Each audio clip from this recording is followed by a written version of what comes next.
Dans ce même cadre, l'opposition parlementaire, dont les députés d'Ensemble pour la République dénoncent les perquisitions dites irrégulières et brutales dans les résidences de Moïse Katumbi au ferme Futuka. Dans une déclaration signée à l'issue d'une réunion d'urgence, ces élus nationaux de l'opposition appellent à l'arrêt de ce qu'ils qualifient d'acharnement contre les leaders de leur formation politique.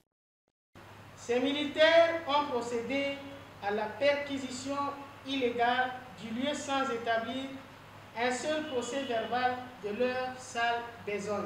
Ces actes portent manifestement atteinte au droit à la propriété privée qui est considéré sacré par l'article 34 de la Constitution du 18 février 2006 tel que modifié à ce jour.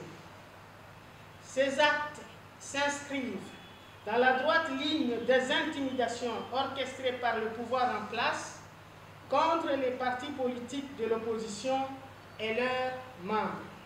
Le refus catégorique du ministère des Affaires étrangères de délivrer au président Moïse Katumbi son passeport, la suspension des activités du parti politique de l'opposition PPRD, ainsi que la réouverture des poursuites judiciaires contre l'honorable Matata Pogno Augustin sans la levée préalable de ses immunités parlementaires.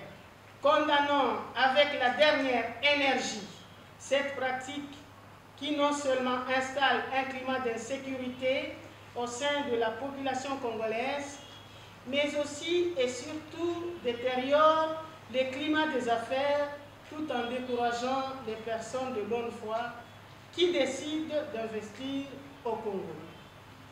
Exigeons la fin immédiate de cette mission illégale, le retrait sans condition de ces commandos de la mort et l'ouverture des enquêtes sérieuses contre leurs auteurs.